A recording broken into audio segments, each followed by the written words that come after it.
دغه موقع ده چې د غزوه بدر دپاره یا جنگ بدر دپاره مسلمانان وتي دي او ډله د ابو سفیان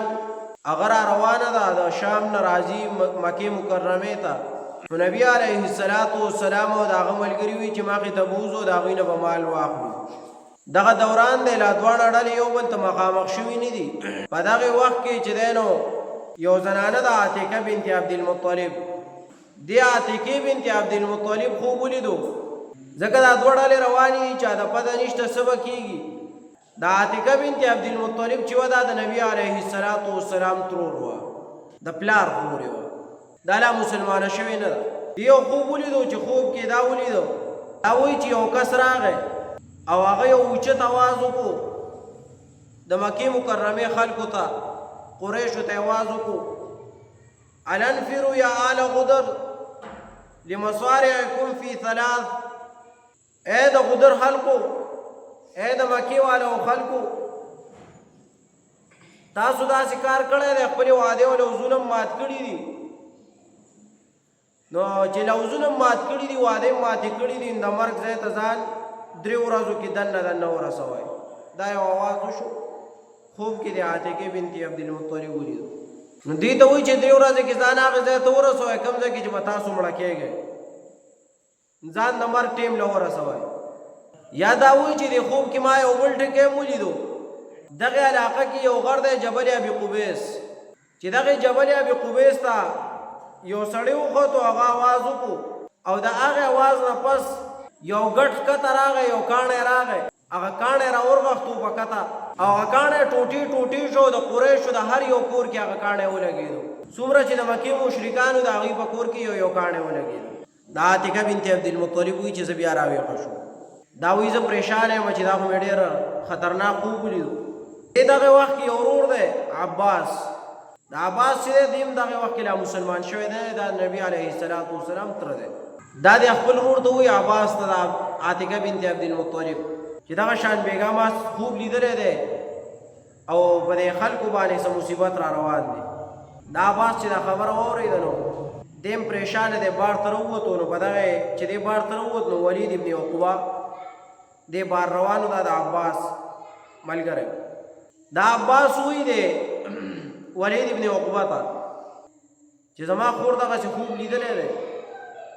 او تا ته یې وایم خو ګوره چا ته یې وایم. بیا دا خلک خبرې کوي او خلک یې په ګپ باندې اړوي.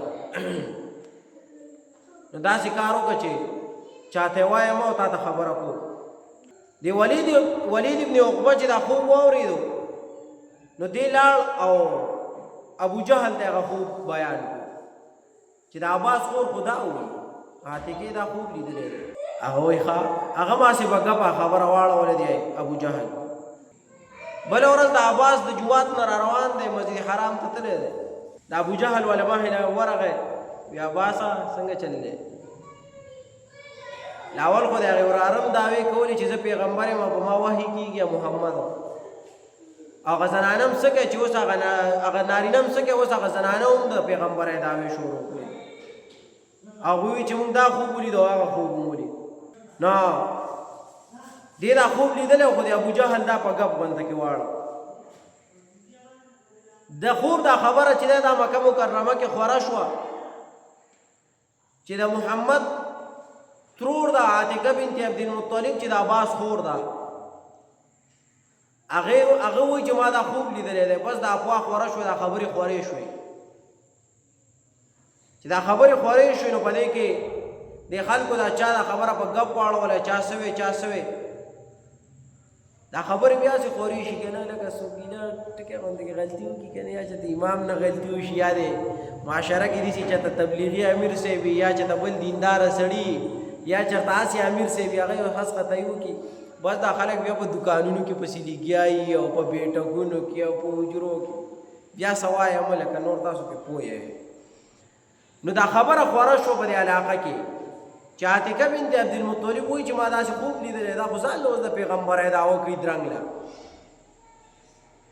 چې څنګه دا خبره خوره شوه په دې کې زمزم غفاري راغی.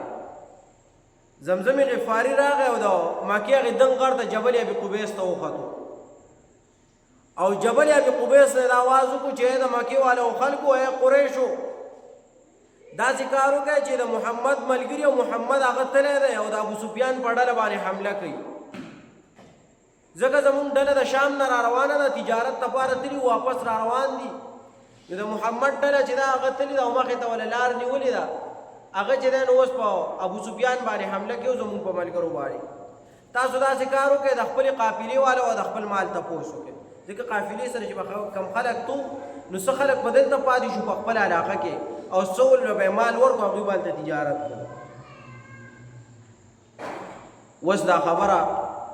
خوره شو په کافرو کې چې زمزم غفاري راغی جبل ابي قبیس ته وکړو آواز یې وکړو دلته عاتکې بنت عبدالمطلب هغې خوب لیدلی دا څنګه کیسه ده اوس دا بس دا موقع ده چې کافران په بدر کې مردارېږي چاته دا پته شته نه بعضې خلک ووایي چې بس سکېدو واله دي نقصان راسي خو ابو جهل باندې الله لعنت کړی و هغه د خپلې خبرې نه اورېدو نه د چا چې د مرګ ټیم پوره شي که نه او د مرګ دا فرشته پسې را روانې دی بیا به ځان نه پوهېږي ځان دې مرګ له رسوي هغې ځای ته ځان رسوي ځکه دا سړي د چا نه چې ساه وځي یو انسان دی او د هغه نه ساه وځي او هغه پاتې کېږي په پاکستان کې او الله ولا مرګ مقرر کړی په افغانستان یا په ملیشیا وغیره دې ملکونو کې نو الله اوس د سره ټیم دلته کم دی دته یا هفته پاتې ده یا میاشت پاتې ده د مرګ دپاره چې فرشته به راځي ټیم ورسره کم دی او الله حکم دا ورولی او د پخوا نه د مخکې نه چې دا سړی مري نو دی په ملیشیا کې په پلان کې ځای کې مري یا په سعودي کې په پلان کې ځای کې مري الله تعالی داسې ترتیب مقرر کړي چې دې د دې ځای نه واخلي او هلته یې کېږي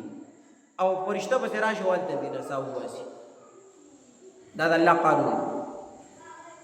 اوس ابو جهل باندې خو الله لعنت کړی او لعنتي شوی نو ده اوس په دې نه دی خلکو ته ویې لکه نقصان کېږي دلته عتیقې خوب لیدلی دی دلته آی دی زمزمې غفاري راغی هغه جبل ابي قبیس نه آواز وکړو چې ګوره داسې داسې چل کېدو واله دی نو د خپلې خبرې نه واوړه دا جنګ بدر ته چې کله دا خلک تو د جنګ دپاره نو دا هغه وخت کې دا طریقې وشوې دا کارونه وشو چې یو عاتکې بنت عبدالمطلب خوب ولیدو دویم زمزمې غفاري راغی هغه په جبل ابي قبیس باندې آواز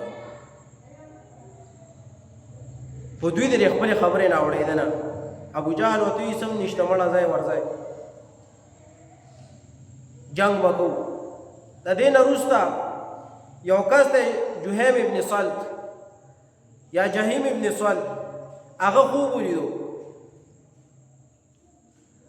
دی وایي چې دا ټول قریش راوتي دي سره د ساز و سامانه او جنگ بدر ته ځي نو دوی سره د ساز او د سامان روان دي خو چې کله د یو مقام ته ورسېږي جوپې مقام ته نو دهلته د جهیم ابن صلت دا خوب ولیدو چې یو سړی په اس باندې سور دی او راغی او یو په اوښ باندې سور دی هغه ورسره راغی دا جهیم ابن صلت وایي چې کله مونږ د جوپې مقام ته ورسېدو نو ما دا خوب ولیدو چې یو سړی په اس باندې سور را روان دی یو سړی په اوښ باندې سور را روان دی او هغه دواړه دا آوازونه کوي چې عقبه ابن ربیعه شیبه ابن ربیعه ابوالحکم ابن هشام ابو جهل امیه ابن خلف او پلانکې چې دی که نه هغه ټول مردار شوي دي او مردارېږي دوی چې ما دا خوب ولید چې دا دوه کسه را روان دي په اس او په اوښ باندې او دا چغې وښي د اوازونه کوي دی چې کله راپاڅېدو دی دا خوب د بیان کو خلکو ته ابو جهل ورته وایي مړه په قلاره باندې کېنې داسې زموږ په زړه کې روب اچوي څه شته نه خو دا شی په خپله دله دی نو موږ هم یېروي حالان کې نومونه یې ورته واخیستو چې عقبه ابن ربیعه شیبه ابن ربیعه ابوالحکم ابن هشام امیه ابن خلف دا ټول دا خو مشرانو کنه د قافلو دا ټول یې ورته یاد کړو د دوی سره نور کسان نومونه واخیسته چې دا کسان به مردارېږي په څه کې په جنګ بدر کې وی ته چې واپس شه کني خرابې ابو جهل په دې هم پروا ونه کړی مړه پرېږده وایي داسې قمقل دی مونږ هم یاري ځان هم یارولی دوی روان دي واپس کېږي نه دغه وخت کې نبی علیه الصلاۃ والسلام دا خو دوی ډله کې دا خوبونه لیدل کېږي که نه، دا خو لا مسلمانان شوي نه دي، بده کې دا څوک دا خوبونه چیني او نه دا څوک وجلی شي. نبی علیه الصلاۃ والسلام د ابو سفیان په ډله پسې کسان ولېږل د جاسوسۍ دپاره، وي تاسو لاړ شئ او د ابو سفیان معلومات وکړئ چې د ابو سفیان کوم ځای ته را رسېدو والا دی، یا شتې یا نشته، تېر شوی دی که نه دی تېر شوی، چې موږ وله هغې ځای ته خپله ډله وباسو. دا ډله چې دا په قلاره را روانه وه، ځکه سامانونه به ورسره او داسې سورلی به ورسره تیز به نه شو تللی، داسې کسان به وو چې پیاده به روان وو. نو دا څوک چې به جاسوسۍ دپاره لېږل نو دوی له به تیز رفتاره اسونه یا اوښان ورکړه، دوی په هغې باندې تلل. دوه کسه یې ولېږل د جاسوسۍ دپاره چې د ابو سفیان معلومات وکړي. دوی چې لاړو د ابو سفیان ډله یو ځای کې را روانه ده، دوی ولیدو چې دغه د ابو سفیان ډله دا را روانه ده. دوی ته پته ولګی چې دغه د ابو سفیان ډله ده او دا لار ده، په دې لار باندې به دوی د شام نه راځي مکې مکرمې ته. دا دواړه کسان هلته یو چینه و پای کې اوبه وڅښلې، واپس لاړو. نبی علیه الصلاۃ والسلام دوی د ابو سفیان ډله په پلانکۍ لار باندې روانه، یو د شاړې لار وه، یو سمندري لار وه. نو دوی په شاړې په لار باندې را روانو، د سمندر د سیډ نه راوړېدلي وو. نبی علیه الصلاۃ والسلام ته اطلاع وکړه. نبی علیه الصلاۃ والسلام ملګرو ته وی بس ځان ورته پلانکي ځای ته وباسئ. نبی علیه الصلاۃ والسلام او د هغه سره د هغه ملګري را روان دي صحابه کرام. دغه ځای ته چې د ابو سفیان او د هغه ډله راورسېده نو ده ته خو پته لګېدلې وه چې څه به کېږي. محمد راوتی سره د خپلو ملګرو، مونږ لوټي او زموږ نه مال علي، مونږ ووژني. دغلته یې تپوس وکړو چې تاسو به څوک لیدلي نه دي. د دغې ځای کسانو ورته وویل چې دوه کسه راله په اوښانو باندې سواره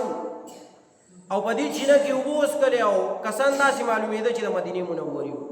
لکه خلک پېژندلی کېږي چې دا پاکستانی دی، دا چینیز دی، دا ملایي دی، دا افغاني، دا ټول پېژندلی کېږي. نو پته دا لګېده چې دا کسان د مکې مکرمې نه وو، دا د مدینې منورې وو. مونږ اندازې نه دا معلومه کړه چې دا نبي علیه الصلاۃ والسلام ملګري وو. ابو سفیان ملګرو ته یې بس دې چینه کې اوبه څښو، هغه کس ورته ووایي چې بس دا چینه کې اوبه وڅښلې او لاړ واپس. اته پته ولګی چې جاسوسۍ دپاره کسان راغلي وو، واپس لاړو. دې راغی هغه کسان، هغه مڼې معلومو چې سیچلې کړی تلي نه یې تلي. دې چې ورسېد نو په هغې چینه کې د اډوکو کجوري، دا اډوکې پراته وو د کجورو. دې چې هغه اډوکی راوچت کړو، داسې وکتو د ابو سفیان، دا خو ډېر باریک بینه خلک وو. چې هغه اډوکی وکتو نو هغه قسم وکړ په الله باندې چې دا اډوکی چې دی دا د مدینې منورې د کجوري دی، دا د مکې د کجوري نه دی. خلکو پېژنده، د خپل باغ میوه څوک پېژني، دا زما پټي وږي دي او که نه دي، ما هایبریډ کړي دي، ما ملکي کړي دي، دا زما پټي ټانټه ده که نه، نه پېژندلی کېږي. کور کې زنانه دا هم پېژني چې دا انډ اچولی دی، چرګې دا زما نه چرګې ده، د پلانکۍ نه چرګې ده، دا خلک پېژني. ابو سفیان په دې باندې پوهېدو چې دا د مکې کجوره ده، د هغې اډوکی دی، که نه دا د مدینې منورې د کجورې اډوکی دی. هلته په الله باندې قسم وکړو، الله خو ایمان د ټولو. دا اوس دې زمانه کې د خلکو په الله باندې ایمان نشته، الله باندې چا ایمان نشته، ډېرو خلکو ملحد شوي دي. وی هلکه وي داسې کار کوو چې دوی خاص اطلاع ورکړه چې دوی په دې لار را روان دي، داسې کار کوو چې په دې سمندري لار باندې ورځو. دوی لار بدله کړه، د شاړې هغه لارې پرېښودو او سمندري لار باندې ورغلو. نبی علیه الصلاۃ والسلام ولا را روان دی مخې له. اوس دا نبی علیه الصلاۃ والسلام چې را روان دی، ده ته خو اطلاع میلاو شو چې دوی را روان دي، دوی د شاړې په دې لار را روان دي، کومه چې د دشتو بیابان دا لار ده. او دوی چې هلته راورسېد، ابو سفیان ډله د هغې ځای نه واپس شو، په سمندري لاره باندې لاړو.